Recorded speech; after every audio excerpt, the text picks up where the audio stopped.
Hey cuties, welcome back to my channel. Let's continue Love Alert the series next episode. तो next morning जब जिम्मी नींद से जागती है वहाँ पर ते आता है। जिम्मी ते से रिक्वेस्ट करता है कि प्लीज़ उसकी हेल्प करे ताकि तो उसके पास वापस आ जाए। ते को गुस्सा तो आ रहा था पर वो जिम्मी के ऊपर तरस भी खाता है।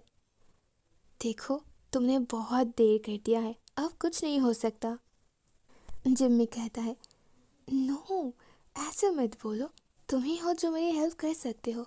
और वाह क्या बोल रहा था, क्या सच में पीतो अब किसी डॉक्टर को डेट कर रहा है? ते कहता है देखो अगर तुम सच में तो को अपनी लाइफ में वापस चाहते हो तो पहले तुम्हें खुद को सुधारना होगा। तुम्हें पहले तो को जानना होगा, उसे फॉलो करना होगा, उसे क्या पसंद है क्या नहीं, उसके ऊपर टाइम देना होगा, तुम्हें पेशेंस रखना होगा, तब जाके सब कुछ ठीक होगा। ऐसे ही अगर तुम जाओगे और कहोगे कि मेरे पास वापस आ जाओ, वो वापस नहीं आएगा। एंड हाँ, तो की लाइफ में कोई और नहीं है, वो पी फ्रीज को डेट नहीं कर रहा है। जिम्मी ये सुनकर हैप्पी हो जाता है और ते को थैंक्स कहता है। ते आस्क करता है मुझे थैंक्स कहने की क्या बात है, मैंने तो तुम्हारी कोई हेल्प भी नहीं किया। जिम्मी कहता है अरे तुमने कहा ना कि वो किसी को डेट नहीं कर रहा है, सो ये मेरे लिए काफ़ी है। एंड तभी ऊपर से सीढ़ियों से नीचे तो आता है। वो जिम्मी को देखकर गुस्सा हो जाता है पर उस टाइम वो कुछ नहीं कहता है। वो किचन में जाता है, अपने लिए खाना बनाता है और टेबल पर आकर उसे खाने लगता है। इधर ते ने जिम्मी के लिए कुछ ब्रेकफास्ट बनाया था तो वो जिम्मी को देता है। खाना कंप्लीट होने के बाद ते जिम्मी से कहता है कि क्या वो उसे घर तक ड्रॉप कर दे, और वैसे भी उसकी जो भी हालत है अब उसे हॉस्पिटल जाना चाहिए।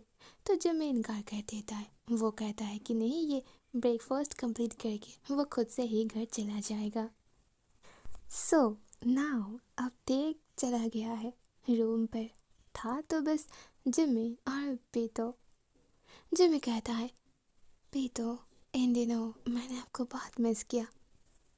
तो कहता है जल्दी से अपनी खाना कंप्लीट करो और जाओ यहाँ से। ये कहते हुए तो अपने बेडरूम में चला जाता है। जिम्मी भी उसके पीछे पीछे आता है और रूम पे आकर उसकी वेस्ट को होल्ड करता है। पीतो, मुझे एक मौका तो दीजिए अपने आप को प्रूफ करने के लिए। मैं सच में बदल गया हूँ, अब मैं पहले की जैसा नहीं रहा। मैं हर दिन आपको मिस कर रहा था, एक पल भी ऐसा नहीं गया जब मैं आपके बारे में नहीं सोचा था। तो कहता है व्हाट यू थिंक, हाँ मैं तुम्हारे पास वापस चला जाऊंगा? मैं क्या तुम्हारी उन बॉयफ्रेंड्स में से हूँ जो कभी भी तुम्हारे पास बस आ जाता है? देखो अब जबकि हमारे बीच ब्रेकअप हो चुका है, मतलब ब्रेकअप हो चुका है, अब हम अगेन नहीं मिल सकते। या फिर तुम मुझे रन समझ रहे हो? जिम्मी सरप्राइज होता है, उन दोनों के बीच ऐसे रन कहाँ से आ गया? वैसे सही तो है, रन की वजह से ही तो ब्रेकअप हुआ था। जिम्मी आगे और कुछ नहीं कहता है, वो वहाँ से चला जाता है। अगले सीन में हमें हॉस्पिटल दिखाया जाता है।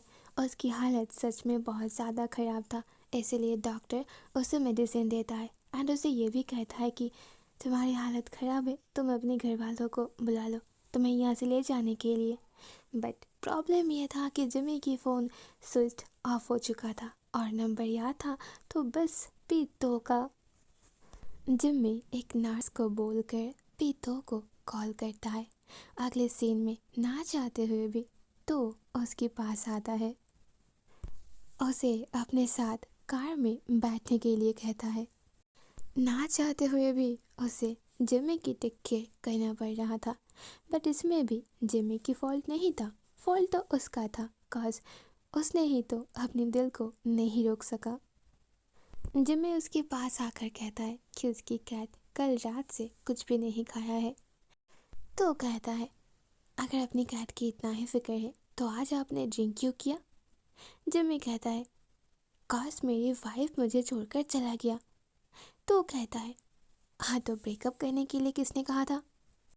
जिम्मी एडमिट करता है कि हाँ, ब्रेकअप के लिए उसने ही कहा था, पर उस टाइम पर वो गुस्से में था। मुझे लगा था मेरी वाइफ ही मुझे माफ़ करके मेरे पास वापस आ जाएगा, बट ऐसा तो कुछ हुआ ही नहीं। वो सच में ब्रेकअप करके मुझसे दूर चला गया। तो कहता है, ओके ड्राइव आज मैं ही करूँगा, आपको पसंद आए या ना आए। कार में बैठकर जिम्मी उसे सॉरी कहता है और वो दोस्त से कहता है कि अब वो सच में उसकी लाइफ में वापस आना चाहता है। अगले सीन में जिम्मी को दिखाया जाता है जो अपनी बेडरूम पर लेटा हुआ था। आँख खुलते ही वो नोटिस करता है उसकी सारे ड्रेस चेंज हो चुका था और रूम भी क्लीन था। घर की सारे काम कंप्लीट हो चुका था। वो उठकर जब अपने कैट के पास जाता है तो देखता है कि वहाँ पर भी कैट के लिए खाना रखा हुआ था।